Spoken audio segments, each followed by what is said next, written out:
All right, let's start with our prayer before study, and then we are going to dig in. We're going to have some fun with Plato today. You doubt? No, no. We're getting into this week and next week, we're getting into the good stuff. Okay, not that the other wasn't good. Here we go. Christ my Lord, the giver of light and wisdom, who opened the eyes of the blind man and transformed the fishermen into wise heralds and teachers of the gospel through the coming of the Holy Spirit, shine also in my mind the light of the grace of the Holy Spirit. Grant me discernment, understanding, and wisdom in learning. Enable me to complete my assignments and to abound in every good work, for to you I give honor and glory. Amen. Most blessed Lord, send the grace of your Holy Spirit on me to strengthen me, that I may learn well the subject I am about to study, and by it become a better person, for your glory, the comfort of my family, and the benefit of your church and our nation. Amen. All right. I do not have art for various reasons. That's okay, because we have so much to talk about, I feel like. So, books 5 and 6. Oh, but before we launch ourselves into this, which we're just probably going to ramble over until it's time to let you go, let me talk about what I'd like our final paper of the year to be. All right, I might give you some imitation or something, but maybe not. So some of you have a few edits to do, but not very much. Basically, we're only meeting 4 more times after this week. So we don't really have time to edit and revise. So any other assignments we do are going to be very short, 1 paragraph or just an imitation or something. So this is our last big formal paper. And your subject is, this is a argue for or against a proposition. So you're going to come up with ideas. You're going to pick a side. Guys, can I just ask you, do you want 2 weeks for this? Or if I give you 2 weeks, will you just sit around for a week and not do anything and then or do you think, is it overwhelming to you when I give you one of these papers and say do it in a week? Not really. I mean, it's always All right, okay, let's do it, because then I can get it back and then I've got time to read, because I have to read them all. And it took some time to make edits like that, more thorough edits for you to revise. So let's just say have it next week. But we're going to just consider it, just think of it, this is my first draft. This is, and there'll probably be a revision. Here's the question. Is Socrates' Republic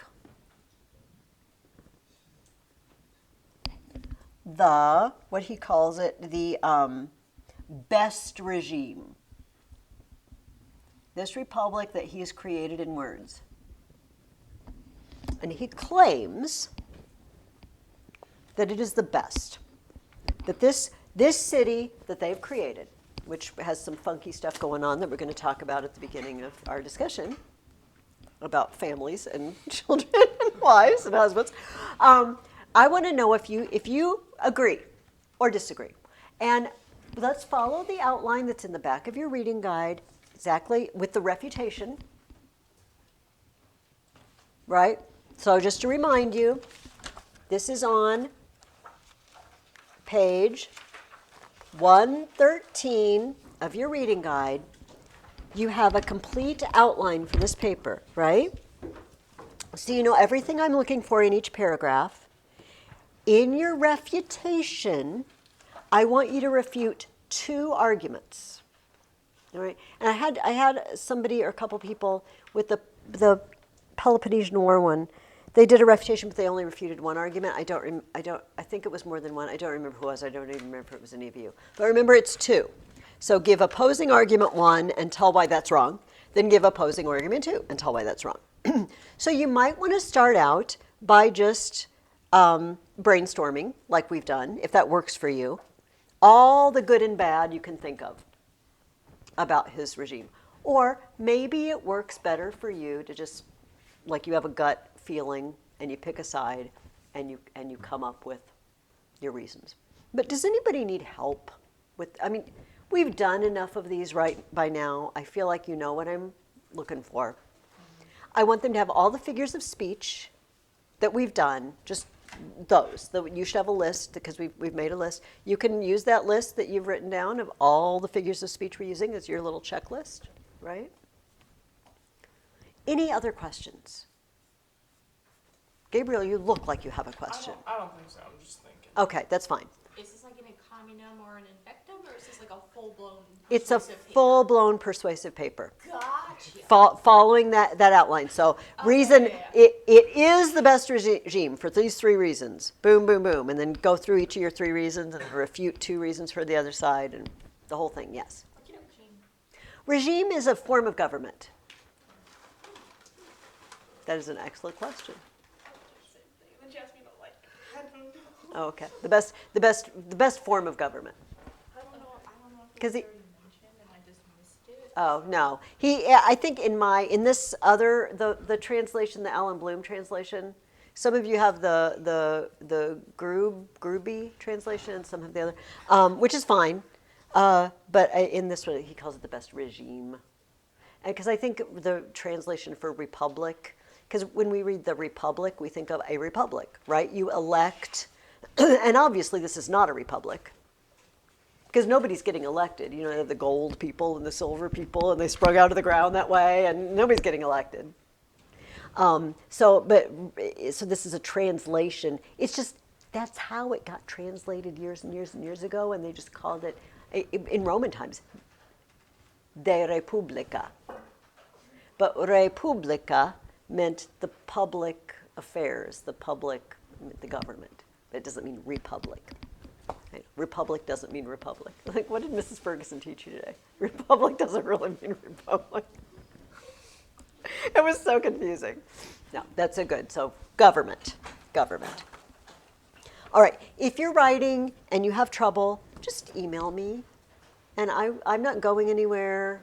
I'm not busy. I will try to check my email periodically and get right back to you. Okay, I really want to spend a lot of time on book 6 because in book 6 we start being very philosophical.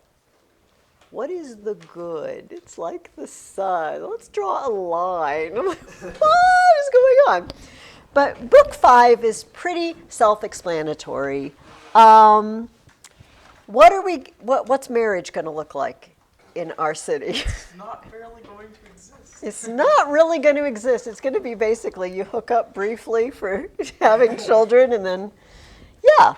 So at the end of last time, I mentioned that, you know, Socrates had just kind of thrown this bomb out there. I know, and we won't have to talk about everything else, but won't you agree that, you know, just like everything else, they'll have everything in common, they're women and children. And so here's how the beginning of book 5 begins. The beginning of book 5 begins. Here's how book 5 begins. I want to read this. I want to see if it reminds you of anything you've already read in this book. He says, Socrates is just launching right in, and he says, at the end of book 4, he said, you know, there's 4 other kinds of regimes, 4 other kinds of governments, and there's people like them, and he's just going to launch into it. As I was going to speak of them in the order that each appeared to me to pass from one to the other, but Polemarchus, he was sitting at a little distance from Adeimantus, stretched out his hand and took hold of his cloak from above by the shoulder, began to draw him toward himself, and as he stooped over, said some things in his ear, of which we overheard nothing other than his saying, "Shall we let it go, or what shall we do?" "Not in the least," said Adeimantus, now speaking aloud. And I said, "What in particular aren't you letting go?" "You," he said. "Because of what in particular?" I said. "In our opinion, you're taking it easy," he said, "and robbing us of a whole section of the argument, and that not the least, so you won't have to go through it. And you supposed you'd get away with it by saying, as though it were something quite ordinary, that after all it's plain to everyone that as for women and children, the things of friends will be in common." Does that remind you of anything?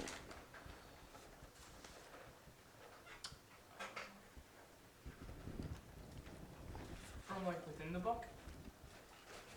was going to say, it reminds me of something outside of the book as well. What does it remind you outside the book?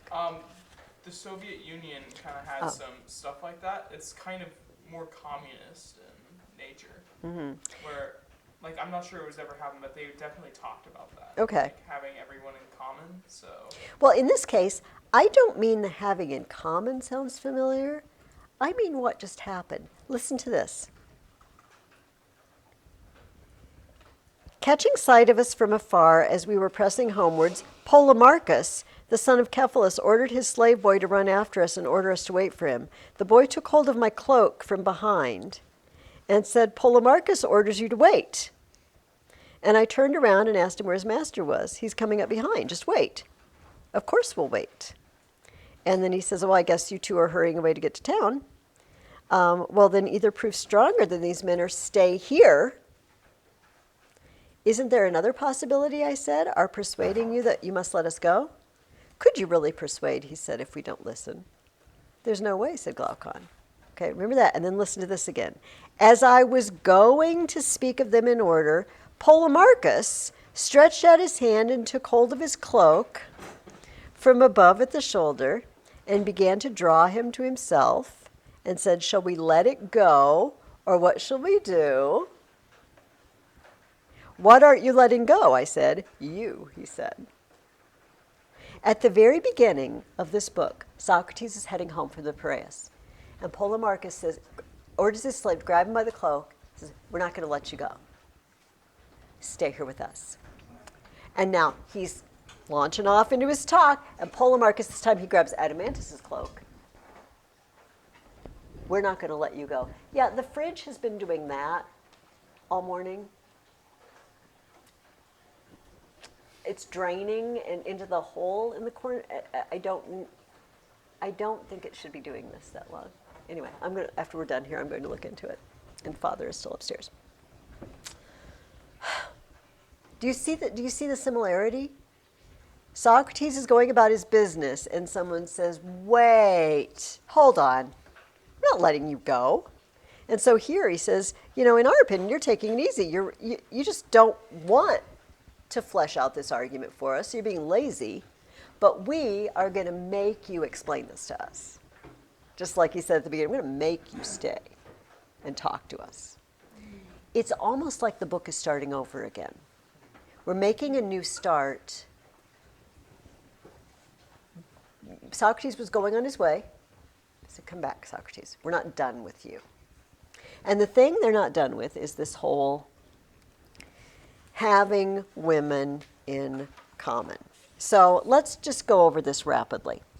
In what way does Socrates believe men and women have the same nature, and in what way are they different? Yeah, Emma. They're both guardians. Okay.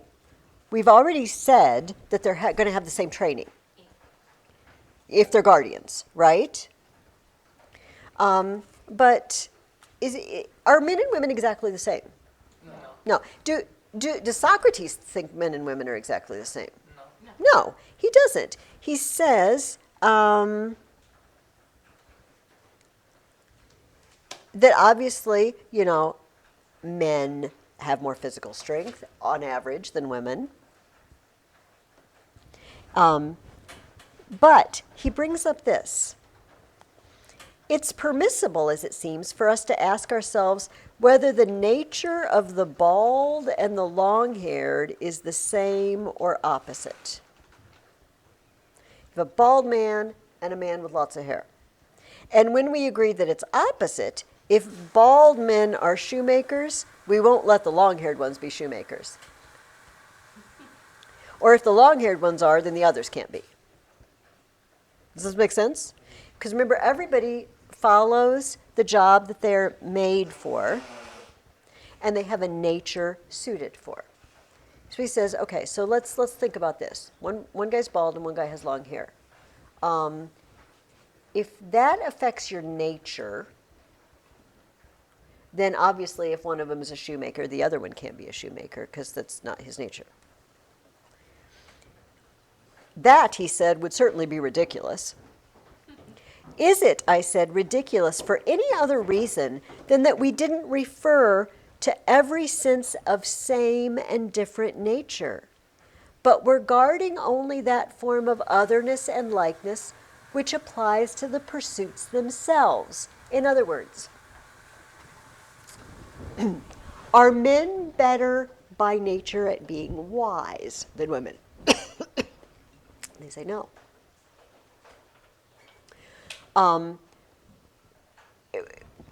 It would be the same as saying, are bald men wiser than men with lots of hair? And they said, well, that's ridiculous. And he said, well, why is it ridiculous to say that as far as being a guardian is concerned, men and women, a man and a woman might have the same nature in regard to that, in regard to receptiveness for all their studies, right? He says, so if either the class of men or that of women shows superiority, we'll say that art must be assigned to it. He said, for example, if we said that a man and a woman whose souls are suited for the doctor's art have the same nature, but not in every respect, right? This is a very good example if we have to define what we mean. Do men and women have the same nature? Nature in what respect? Emotionally? No. But could a woman be as good a doctor as a man? Yes. Because that's a different kind of nature, a healing nature, right? A facility for learning all the skills of healing and doctoring. That it's a different thing we're talking about. So this is the first question that Glaucon and Adeimantus have. Wait, what? About the women, let's go back to the women guardians thing, because we're going to move on to, now we're all going to be in common. So first of all, we have to realize that the man guardians and the woman guardians have the same nature in the sense of being a guardian, even if they don't have the same nature in other ways. In that respect, they do. All right. So we are just going to basically pretend that there's a lottery and you draw a number and you get a woman, right? Or you get a man. But actually the lottery is fixed because only the really good fighters, only the best of the best actually get a winning number. And then they'll have more children. And then maybe next round, they'll get a different woman and they'll have more children. Doesn't matter because we're going to take the children away. And we're going to give them to the people whose nature it is to rear children, who just are very nurturing because the guardian moms are busy being guardians. They don't have time to raise the children. I know. So why would he want to do this? Why does he think this makes a city stronger? Yes, Gabriel. Because Socrates thinks that sharing everything will make the city and the people stronger and more united, but in truth, it just really doesn't. Right. I would very much like to hear about this in your papers. I feel like this is probably a good thing to address, whether you think this is a good idea. Here's his reasoning. He says, isn't the first step toward agreement that this is a good thing, for us to ask ourselves what we can say is the greatest good in the organization of a city, that good aiming at which the legislator must set down laws, and what the greatest evil. When a lawmaker makes laws, what's the greatest thing he wants to accomplish and the greatest evil he wants to avoid? And Socrates asks, have we any greater evil for a city than what splits it and makes it many instead of one? Or a greater good than what binds it together and makes it one? Okay, this is the first step in his argument.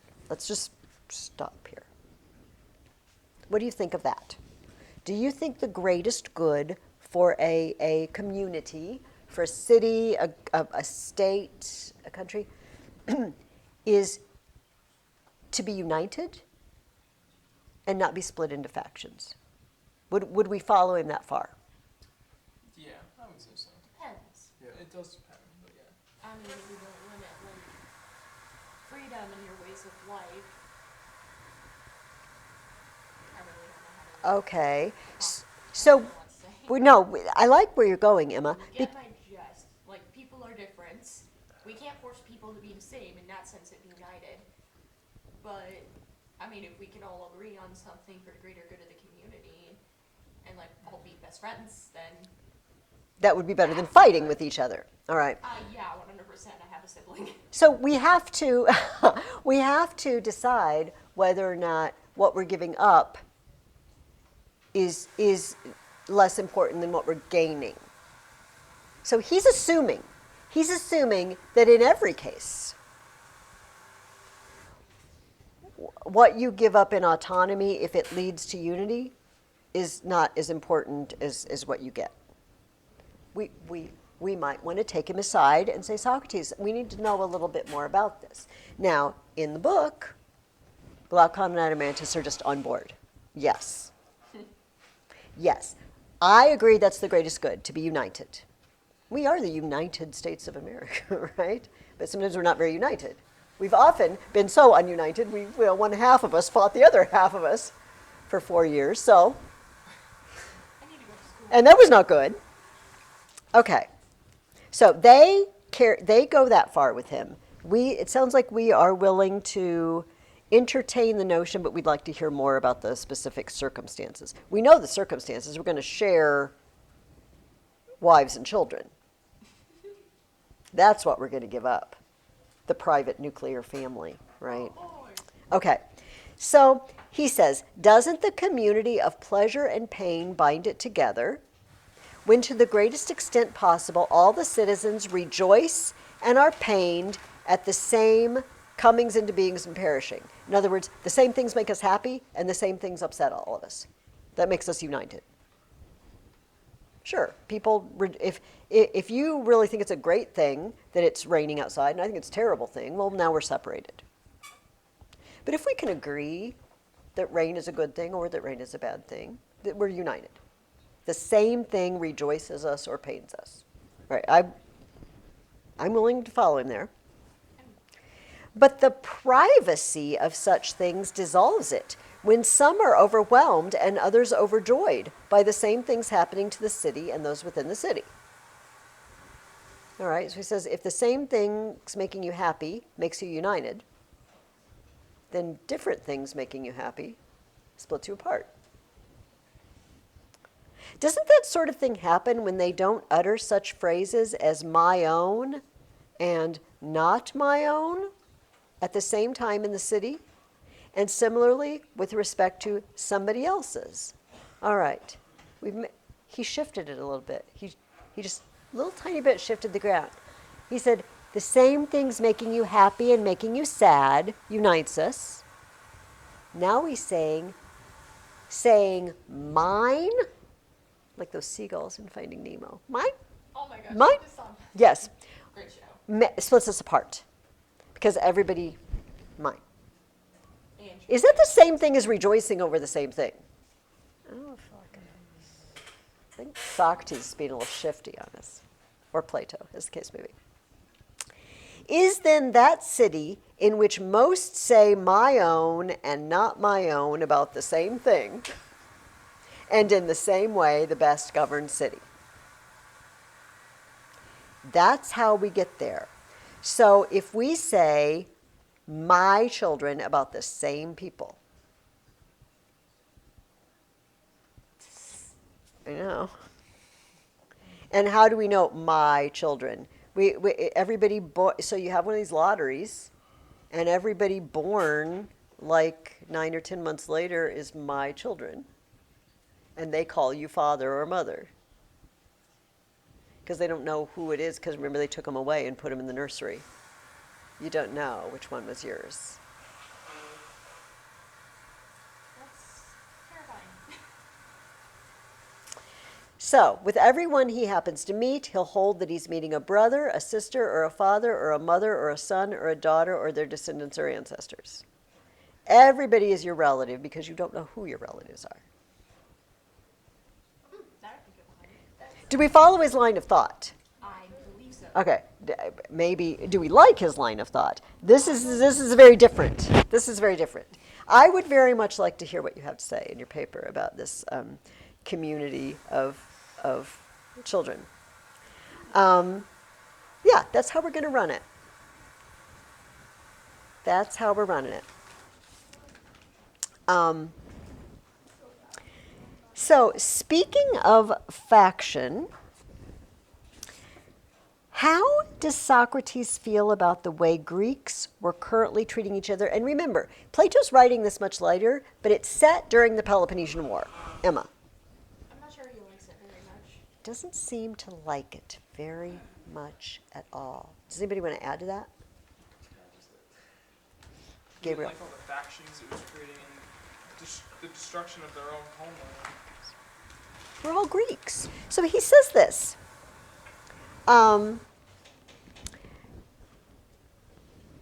He says, first of all, is this city going to be a Greek city? Like, of course, duh, because we're the only ones who are great. We're awesome and everyone else isn't. So of course the best city is going to be a Greek city.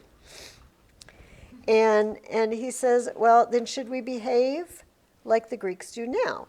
He says, first, as to enslavement, which seems just, that Greek cities enslave Greeks, or that they, insofar as possible, not even allow another city to do it, but make it a habit to spare the Greek stock, well aware of the danger of enslavement at the hands of the barbarians.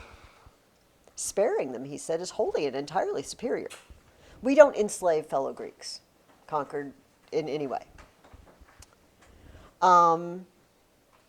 What about this? When they win, is it a fine practice to strip the dead of anything more than their arms? Or doesn't it provide a pretext for cowards not to attack the man who's still fighting, as though they were doing something necessary in poking around the dead, while many an army before now has been lost in a consequence of this plundering? When we fight, do we scurry around stripping treasures off the dead? I mean, it's legit to take their weapons because an enemy soldier could also pick up those weapons and use them, but fancy belts and...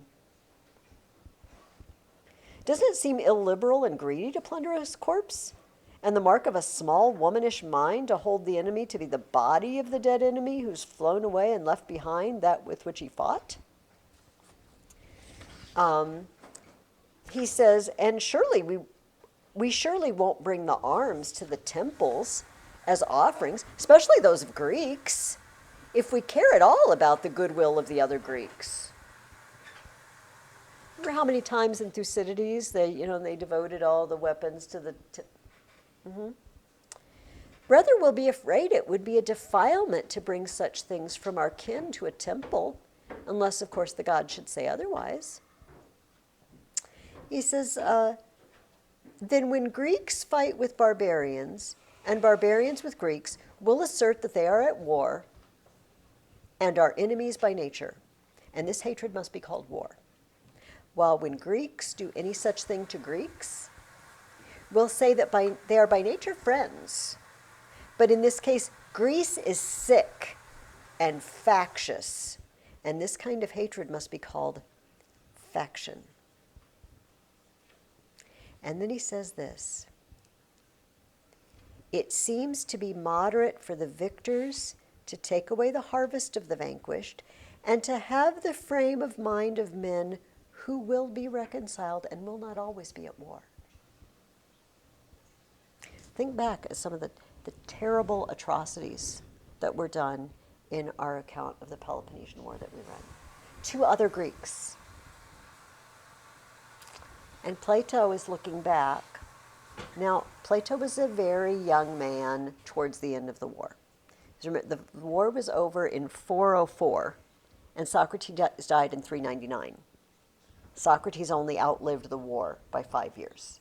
So he was 65 when the war ended, and he was 70 when he died. Plato was one of the young men following him around and listening, and his brothers.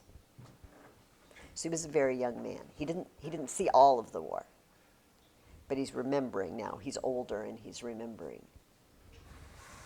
We need to fight like people who will eventually not be at war. So he says, Glaucon says, I agree that our citizens must behave this way toward their opponents, and towards the barbarians, they must behave as the Greeks do now toward one another. The way we're fighting with each other in the Peloponnesian War, that's the way we're supposed to be fighting Persians or any other outside, Scythians, whoever. We don't fight Greeks that way. So this republic, since it's going to be a Greek city, that's the way they're going to treat other Greek cities. Okay, then Socrates drops his big bombshell. First of all, just a second.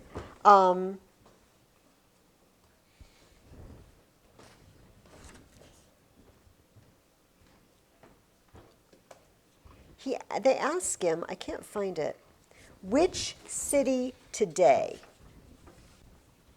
is closest to this? Which one will be the best that we have? And he says, oh man, now I got to say the hardest thing of all for you guys to hear and listen. This is going to be rough. And this is the next question I asked you. Under what condition will cities finally be free from all evils? I'm going to give it to Emma. When the philosophers rule over the city. When philosophers are kings, or kings are philosophers, we will live a good life. And not until then. Oh my. Yes. And he said, Socrates, what a phrase and argument you have let burst out. Now that it's said, you can believe that very many men, and not ordinary ones, will on the spot throw off their clothes, strip for action, taking hold of whatever weapon falls under the hand of each, run full speed at you to do wonderful deeds. And he means to attack you. If you don't defend yourself with speech and get away, you'll really pay the penalty in scorn. That's ridiculous. Who wants a philosopher to be their king? So he's got to defend this proposition that philosophers are a good thing. And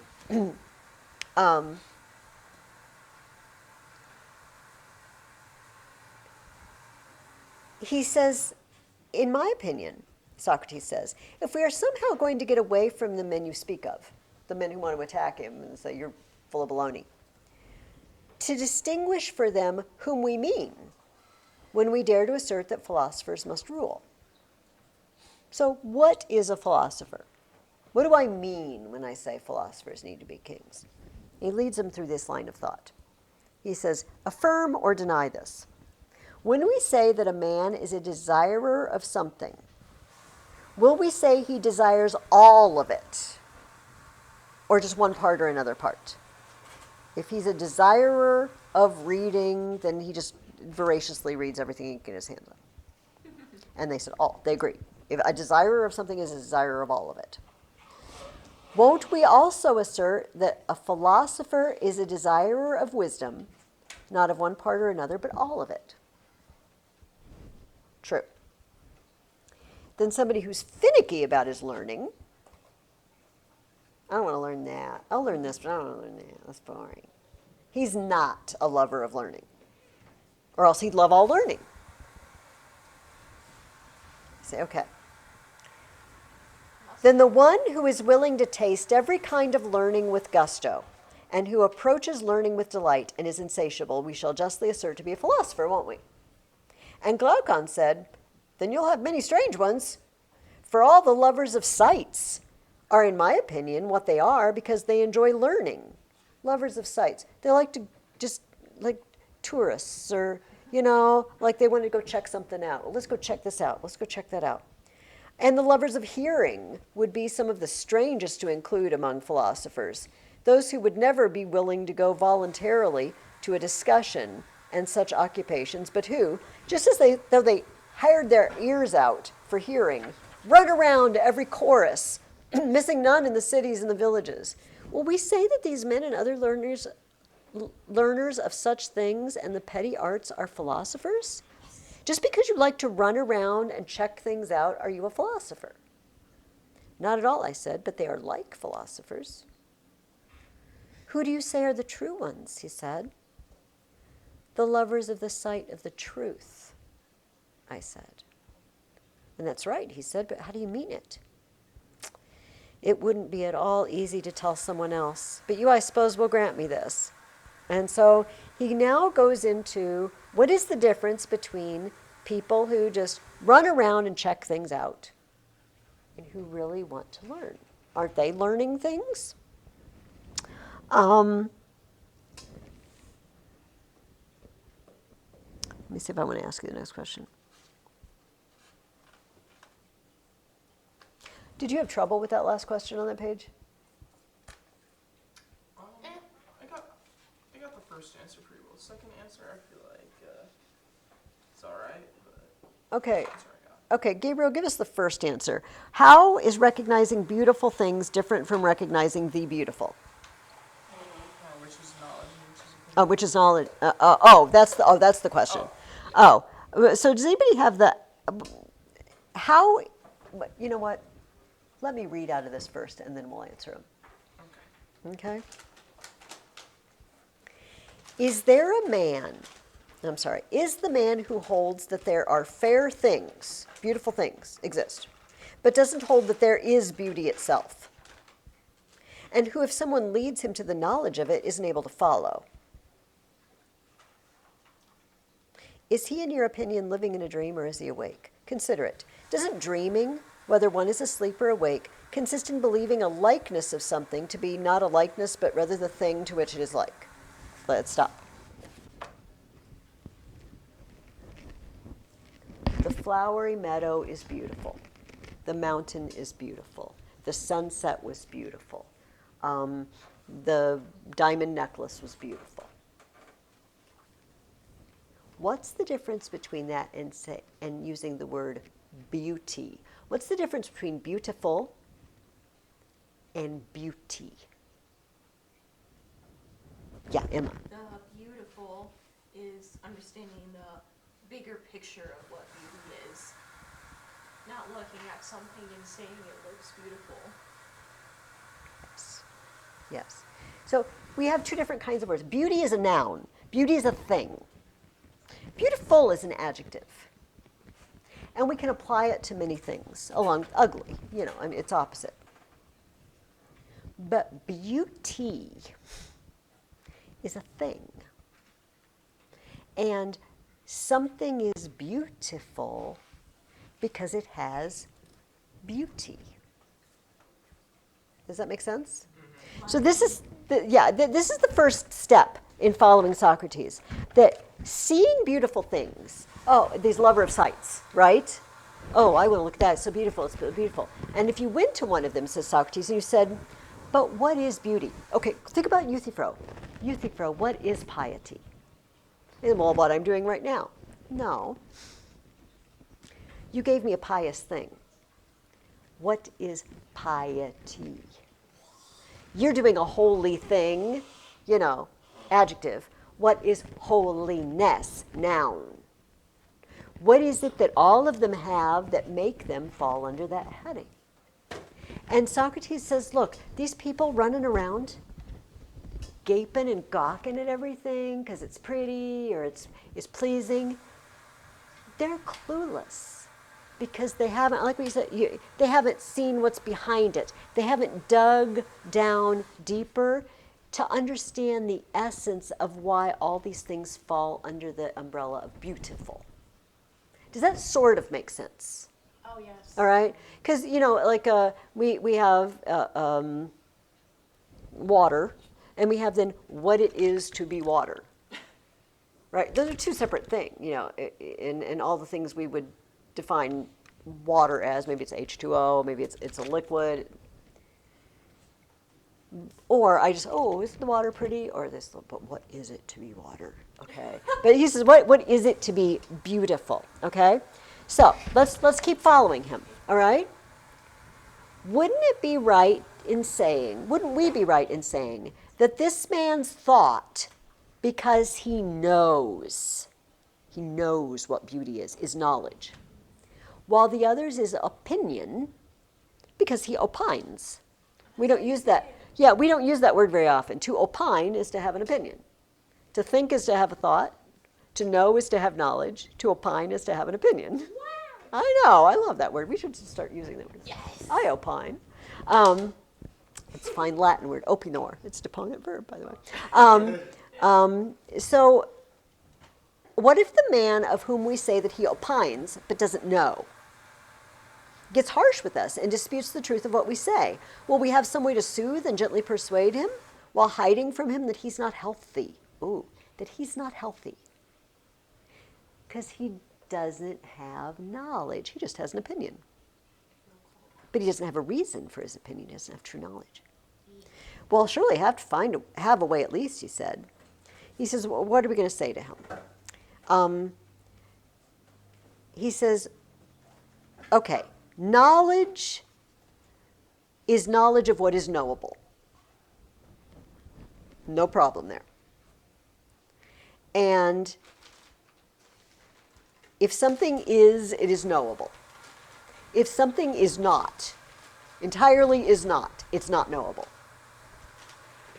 And he said, now, if we could find something that is and is not at the same time, it's kind of in between, it completely is, it completely isn't, then we'd find something between knowledge and ignorance, completely not knowing. Since knowledge depended on what is and ignorance on what is not, mustn't we seek something between ignorance and knowledge that depends on that which is in between, if there is in fact any such thing? He says, do you say opinion is something? Is it different from knowledge or the same? Not different. But does it depend on something that is? Yes. And he leads them to see that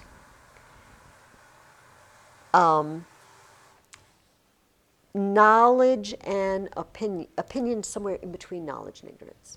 So out of the beautiful things and recognizing the beautiful, which one of those is opinion?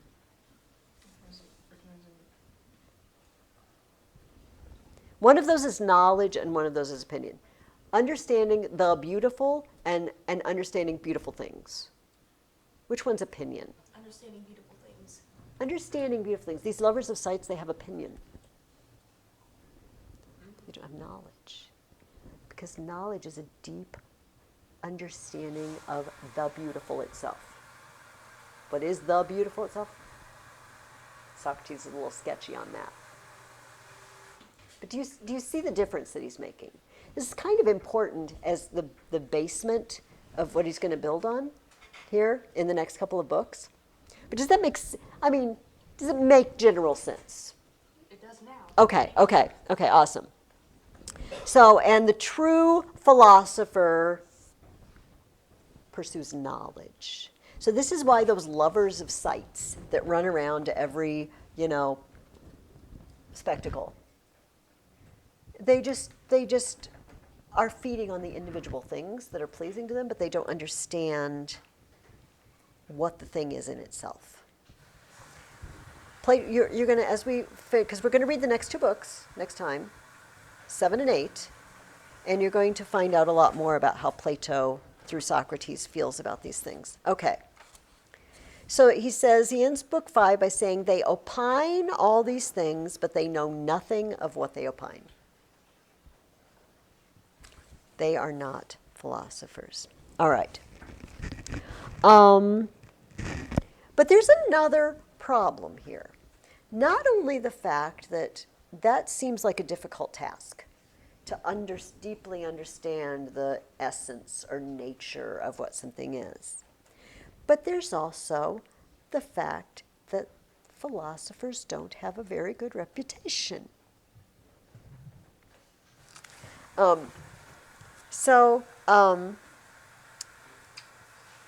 Socrates recounts all the things that the philosopher must have.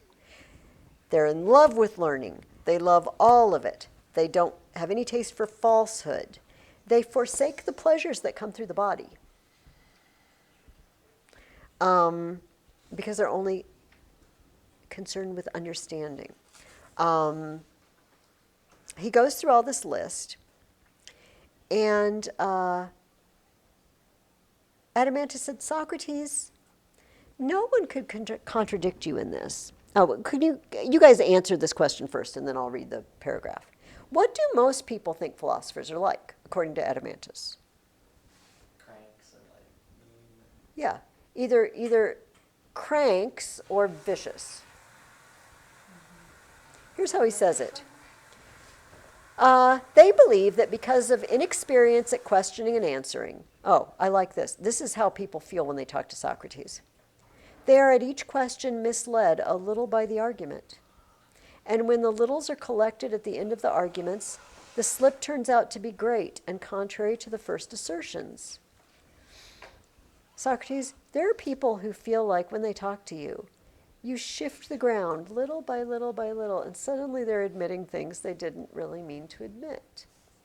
He says, the truth, however, isn't in any way affected by this. He says, this is the way people feel. So now you've presented this, well, philosophers, lovers of learning and blah, blah, blah. And I feel like you've led us down a path. We're ignoring something. Now, someone might say that in speech he can't contradict you at each particular thing asked. But indeed, he sees that all of those who start out on philosophy, I'm really sorry about that, not those who take it up for the sake of getting educated when they are young and then drop it, but those who linger in it for a longer time. Most become quite queer, not to say completely vicious, while the ones who seem perfectly decent do nevertheless suffer at least one consequence of the practice you are praising. They become useless to the cities. Look, Socrates, here's the deal. We all know philosophers. At the very best, they're useless. At the worst, they're total cranks and vicious. Oof. And I realize you've led us little by little, Socrates, to say, okay, yeah, the philosopher king, but what do we do with this? And when I heard this, I said, do you suppose that the men who say this are lying? I don't know, he said, but I should gladly hear your opinion. You would hear that it looks to me as if they were speaking the truth. Then how, he said, can it be good to say that the cities will have no rest from evils before the philosophers, whom we agree to be useless to the cities, rule in them? So now we have another problem. And he describes a ship owner. What did you guys put down? You want to tell us about the ship owner, Emma? No. Oh, okay, that's fine. Does anybody want to tell us about the ship owner? I'll add on if I need to. That was the next question. How does Socrates explain this view that most people think philosophers are useless or cranks? What does he say about the ship owner? You want to go for it? Yeah. So he was like saying that's like the certain sense that everyone doesn't think they need them, but he was saying that it's like in a certain sense you would, because it's like the captain, the sailor, and everyone, they run the ship. But the thing is, who owns the ship, really, in the end? As for he's like, you somewhat need the philosophers, in a way. He's like, you wouldn't think you would, but they actually are a need for people. But it's not readily apparent why. So we have this ship owner. He says the ship owner surpasses everyone on board in height and strength. He's rather deaf and somewhat short-sighted, and his knowledge of seamanship is pretty much on the same level. He owns the ship, but he's big and hulky and kind of hard of hearing and doesn't see too well and a little bit of an idiot. And he doesn't know much about sailing. But he did put up the money for the ship. So we have him. The sailors are quarreling with one another about piloting, each one supposing he ought to pilot, although he has never learned the art and can't produce his teacher or prove there was a time when he was learning it. Besides this, they claim it isn't even teachable. Oh, you can't teach navigation. And are ready to cut to pieces the man who says it's teachable. And they're always crowded around the ship owner, begging and doing everything so he'll turn the rudder over to them. And sometimes if they fail at persuasion and other men succeed at it, they'll either kill the others or throw them out of the ship. In chaining the noble ship owner with mandrake, drink, or something else, they rule the ship, using what's in it, And drinking and feasting, they sail as such men would be thought likely to sail. Besides this, they praise and call the skilled sailor, pilot, knower of the ship's business, the man who's clever at figuring out how they will get the rule, either by persuading or by forcing the ship owner, while the man who is not of this sort, they blame as useless. What is the true pilot of the ship, the true navigator, doing all this time? Everybody else is scheming. Like, I'm going to buddy up to the ship owner, I'm going to drug him, and then I'm going to take control, and I'm super smart because I got control of the ship. Remember, none of them know anything about navigating a ship. But they all want to turn. What's the actual navigator? What sort of things has he been doing all this time? What would an old-time ship's navigator be doing? Still sailing and navigating. Yeah, and how? What would they see him doing? Looking at stars, Yeah, he's staring at the sky. He's dropping a line in the water periodically and counting to see how fast they're moving. Here's how Plato says it. They don't know that for the true pilot, it is necessary to pay careful attention to year, seasons, heaven, stars, winds, and everything that's proper to the art. And if he is really going to be skilled at ruling a ship. And they don't suppose it's possible to acquire the art and practice of how one can get a hold of the helm, whether the others wish it or not, and the same time to acquire the pilot skill. You can't learn to be a good pilot, navigator, and also be scheming constantly to get control of the ship. You don't have time for both. So with such things happening on the ships, don't you believe that the true pilot will really be called a stargazer, a prater, and useless to them by those who sail on ships run like this? That guy, he's useless. All he does is stare at the sky and write stuff down in a notebook.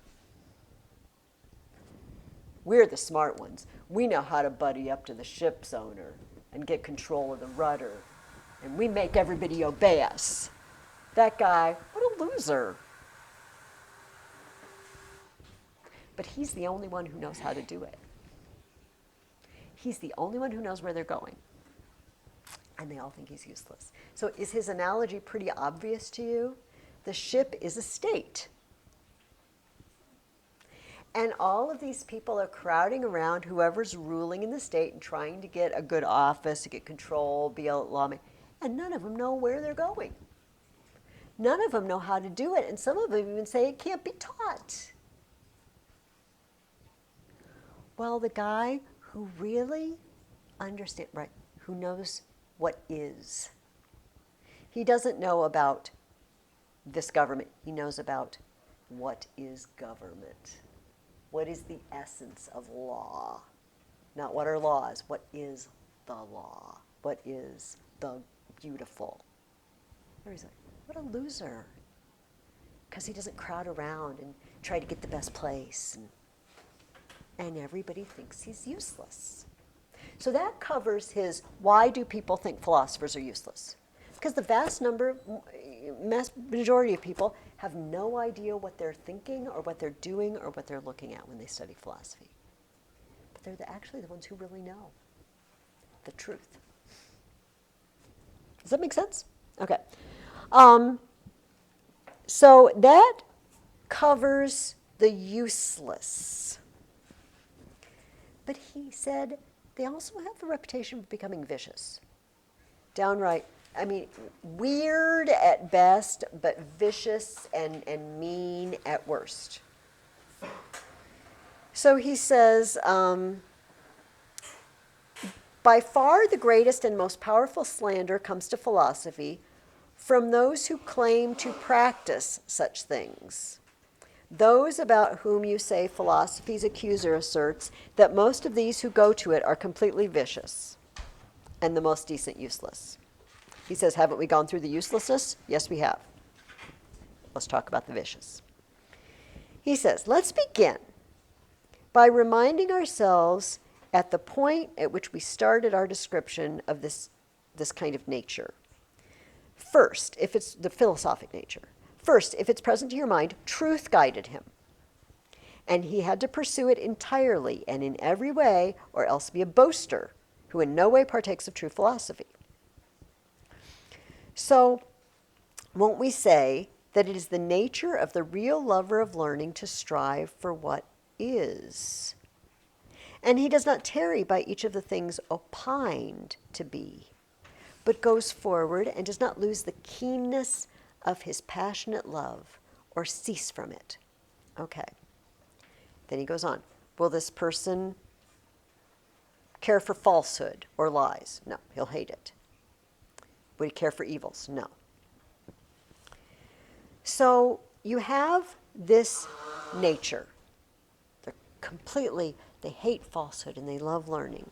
He says, so why are the many bad?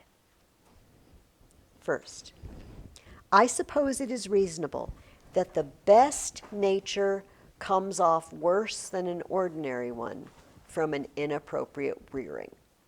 The best nature turns out worst. Yes. This is a question.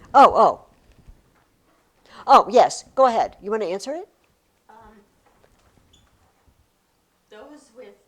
Those natures without philosophic tendencies, weak natures, as Socrates says, they're not capable of achieving great things, whether they're good or bad.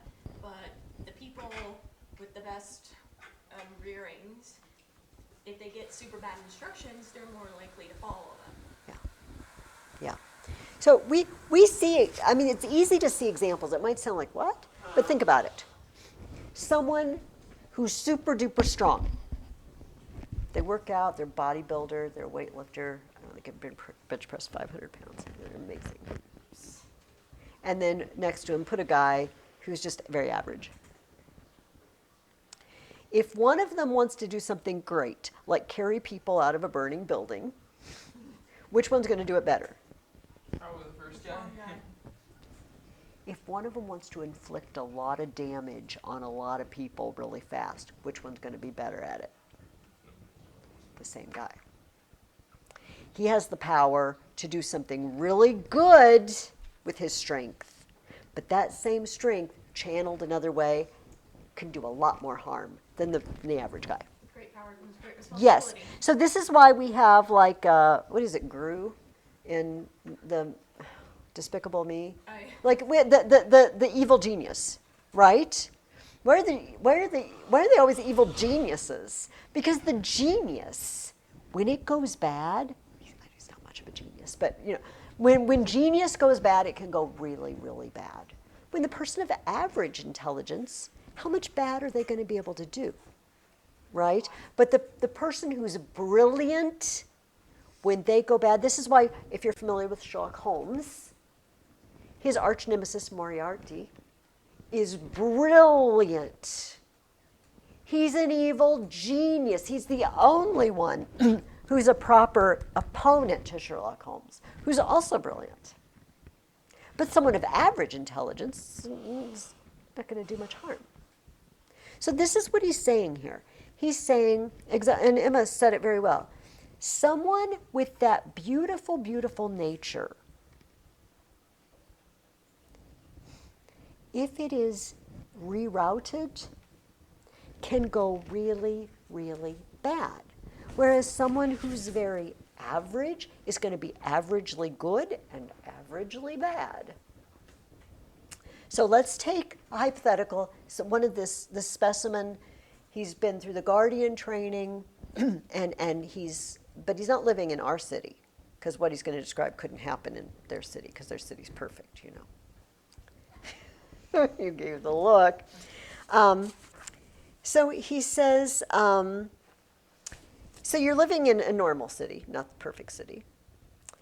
I suppose that if the nature we set down for the philosopher chances on a suitable course of learning, it will necessarily grow and come to every kind of virtue. If you have that nature in you and it's raised well, great.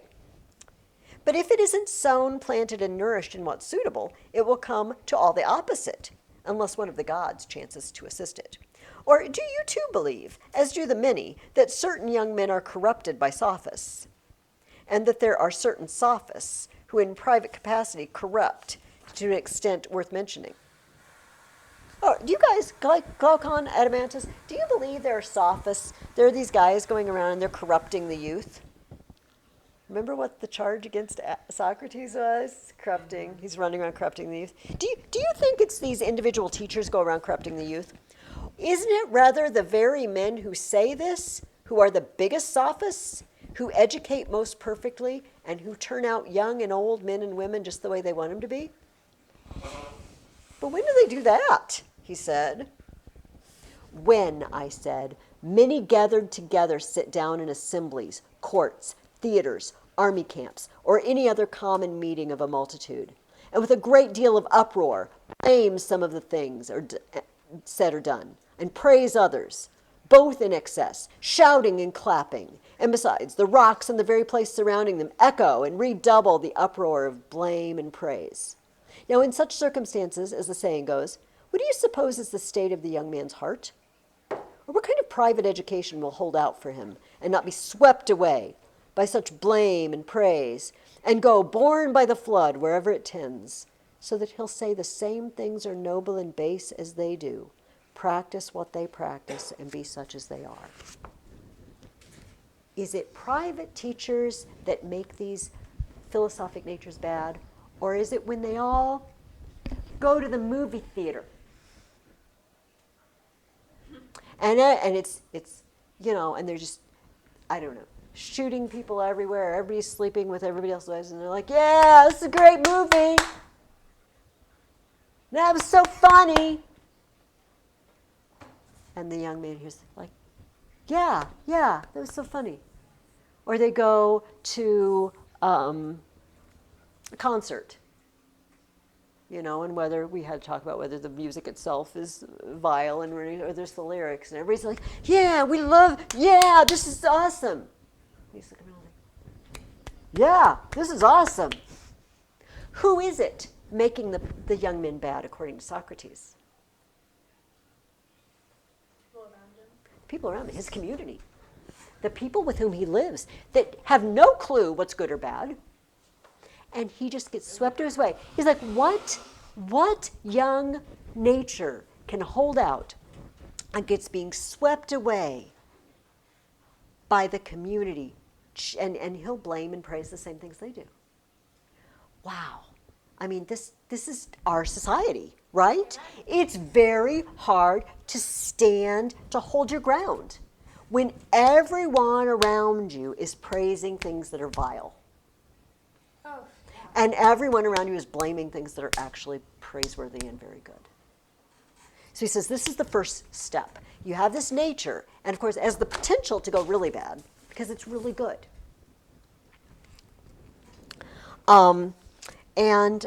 He says,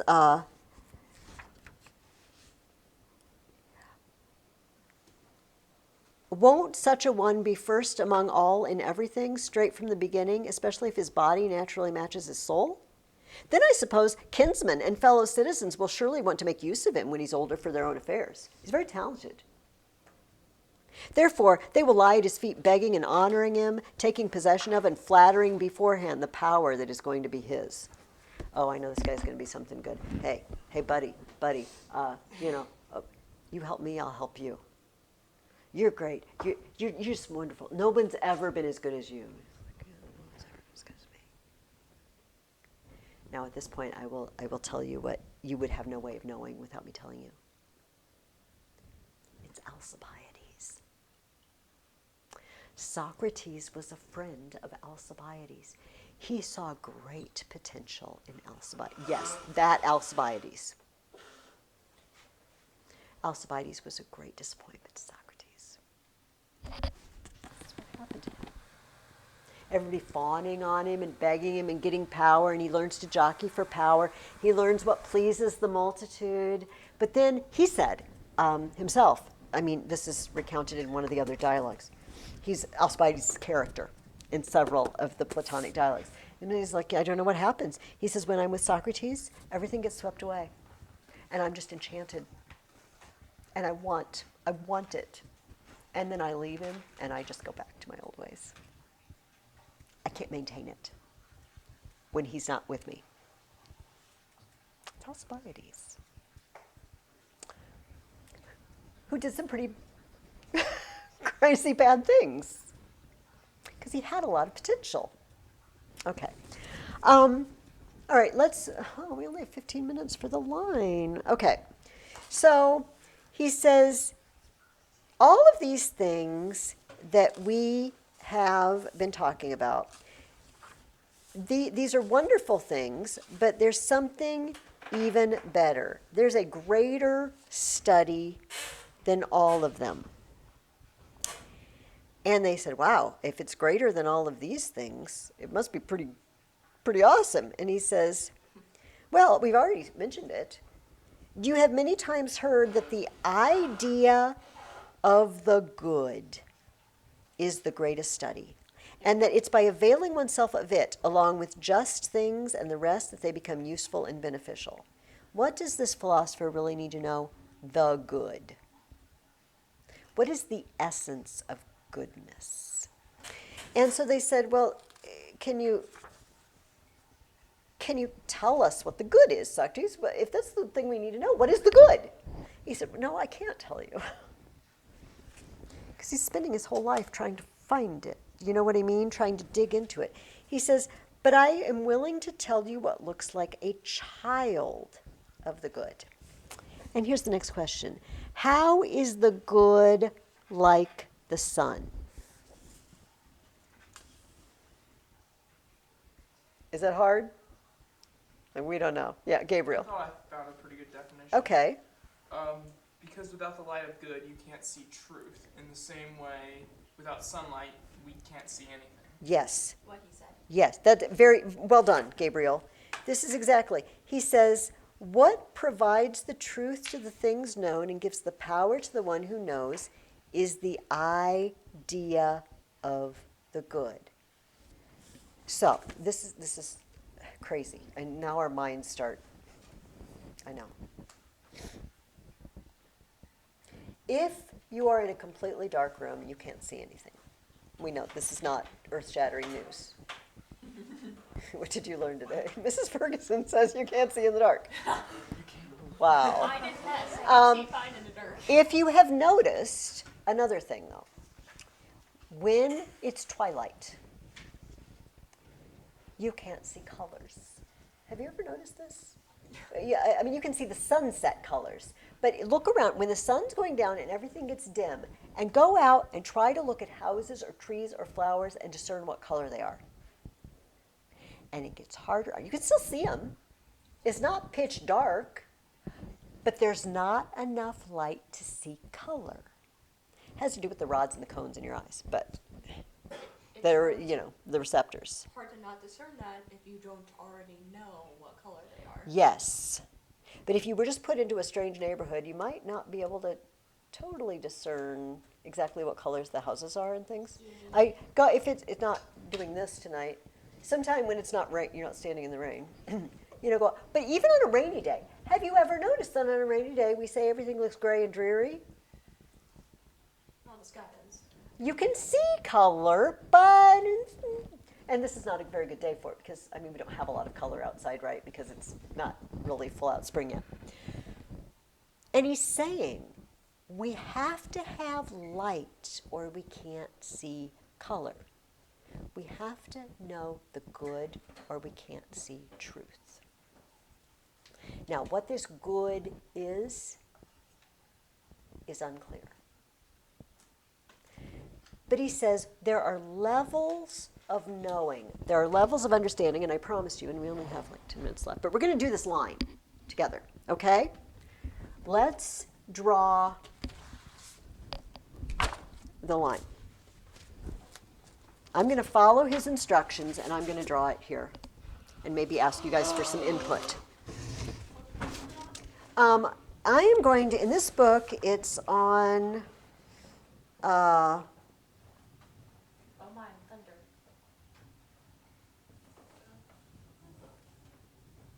When I heard it thundering when I woke up this morning, I didn't even know there was like a snowfall or something. Okay, just a second. I'm trying to find the begin. Did I write it down? Okay. Read 190 through one. Okay. Okay. The Take these four affections arising in the soul in relation to Well, I need where he draws the segments, where he tells us how to draw the segments. Intellection in relation to. Yeah, but I don't want him to, I want, when he says draw a line, oh, okay. It's on 509,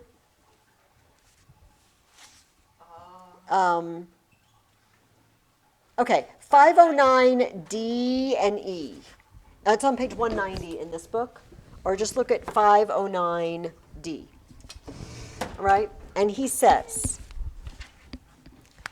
take a line and cut it in two unequal segments. I don't Here's know. our line. Oh, that- Now, do I want to cut it in half? No. No, two unequal segments. So I'm going to cut it here. And this part is bigger than this part. Two unequal segments.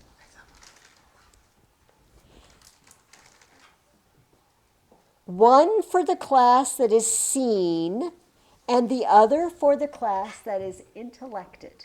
So which is bigger? This is seen.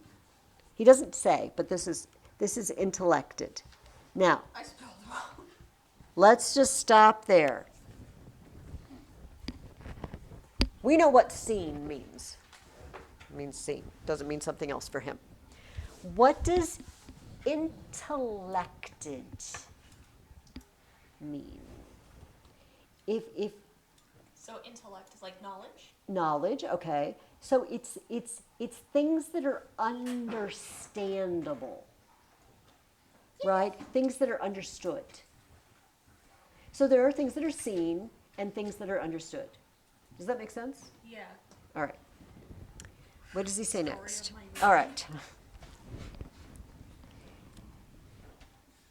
Go on and cut each segment in the same ratio. So I'm going to cut here, and then I'm going to cut here, right? So we have shorter, bigger, shorter, bigger, shorter, bigger. Now, in terms of relative clarity and obscurity, you'll have one segment in the visible part for images. Images. I mean by images, first shadows, then appearances produced in water and in all close-grained, smooth, and bright things, like mirrors, and everything of the sort, if you understand. Do you understand what he means by images? It's a reflection. It's not the thing itself. It's when you look in the water and you see the sky or the trees. Those are images. When you look in the mirror and you see yourself and you see, you tip the mirror. Those are all images. This is our lowest level. Then in the other segment, put that of which this first is the likeness. The animals around us and everything that grows in the whole class of artifacts. So this is things. Things that we can actually see. Right? The image in the water isn't the thing. This is why Narcissus went so bad, right? It's not a person, that's you. Don't remind me of ours. So these are things that you can see. Does this make sense so far? We can see images, reflections, and we can see the things themselves. Are we all good? Yes. All right. Here we go. Then in the other segment, this upper part, put that of which this first, I'm sorry, I'm reading the wrong place. Okay. Now, in its turn, consider also how the intelligible section should be cut. He says like this, in one part of it, a soul, using as images the things that were previously imitated, is compelled to investigate on the basis of hypotheses and make its way not to a beginning but to an end, while the other part makes its way to a beginning that is free from hypotheses. Okay, I'm going to start here, but listen to what Glaucon says. I don't sufficiently understand what you mean here. Yay, because we don't either. Let's try again, I said. Please. You'll understand more easily after this introduction. I suppose you know that the men who work in geometry, calculation, and the like, treat as known the odd and the even and figures, three forms of angles, and other things akin to these.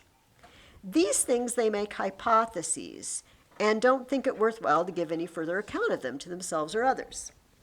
Beginning from them, they go ahead with their exposition of what remains and the object of their investigation. All right, so if I'm studying geometry, okay, I draw angles, but I don't even have to draw the angles. Like if I say, imagine a right angle, you probably don't have to draw it. Okay, got it. Imagine now an acute angle. Got it. Imagine an obtuse angle. Got it. Right? I don't have to see it. Now I'll use those. I can use those in my mind, right? The pictures in my mind, the images in my mind. I can manipulate them so that I can understand, and then I can come to a conclusion.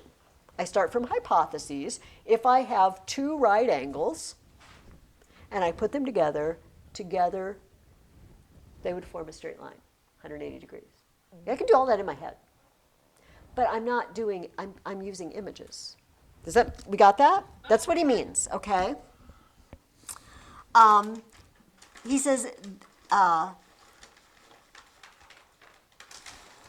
let me skip down. Where did you find where he was? Okay. He says, that's what they fall here, these geometers. But he said, there's another kind of knowing that works, doesn't start with a hypothesis. You have two right angles. Well, you need to know what right angles are. There's another one that works its way back to the essence. He says this is the highest. So here's how they decide to arrange them. Arrange them, the four affections of the soul, in four segments. Intellection in the highest. Thought, like we were manipulating the right angles. Trust, and imagination. Okay. Let's work our way up these. We can look at a reflection and imagine, and we don't have to use our imagination too hard sometimes, to imagine what the reality is like. Or we can look at the things themselves. He says, this is like this. He says, just like we can look at reflections or images, pictures. We're looking at a picture in a book, we're not seeing the thing. We're seeing an image of the thing. It's really different to see the thing itself in person. Just like the difference between those, we have a level where you can think. You put ideas together, and you work your way through the thoughts, and I'm putting the right angle here, and I'm putting, this 45 and this 45 degree, and now I have a right angle, and all right. All with images, but the images are now in here. But there's a level in which you encounter the thing itself, the essence itself. He's very sketchy on how we do this. But this is knowing, okay, let me give you an example. If you're sleeping and you wake up and you open your eyes and it's light out,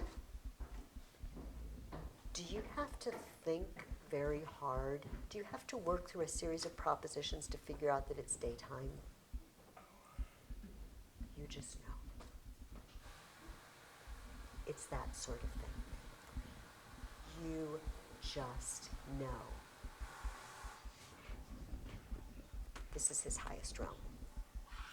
And what he thinks these philosophers are going to need to do, these philosopher kings, the highest level guardian, that we're going to train them. We're going to work up the scale. First, when they're very young, we're just dealing with images and things, right? We do this. Math manipulatives for very young children, right? The things, they count them. 1, 2, 3, okay, 5, yay, and look, there's 5 of them. But think about what happens as you grow up. You see you count 5. And then you're out somewhere and you see something. You're like, it's 5. Oh, there's steps. There's 5. And eventually, you've seen the images and the things, but eventually, you're going to understand what it means to be 5. And it doesn't matter what 5 of what, doesn't matter. Now, we don't seem to ever be able to do it without some sort of image. Like, I can't just think 5-ness. I see 5. Mine are little dots. You know, it might be different, but I see a group of 5, right, of something. So this is a process we go through, but this, when you start book 7, he's going to give you the most famous illustration probably in all the history of philosophy. The story of the cave. I envy you that you're about to read the story of the cave for the first time. And he's going to talk about, keep this in mind. And by the way, if you have a book like mine, now if you have a book like Nathan and Noah's, there's a diagram of the line, right? Don't you? Okay. If you have a book like mine, it's in the notes in the back. And if you look on page 464,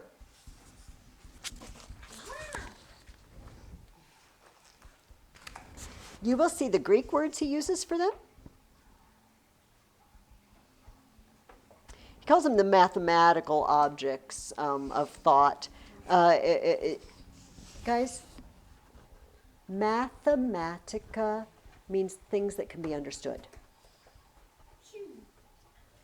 Montano is the Greek word for understand. So, mathematics, and that's why it's plural, mathematica, the understandable things, the objects of knowledge.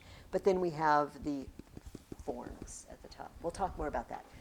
Work on your paper, read the next 2 books, 7 and 8, and answer the questions, and let me know if you have any problems. You might, after you read the story of the cave, you might look back to the divided line again. It's called the image, the famous image of the divided line, Socrates' divided line. This is it.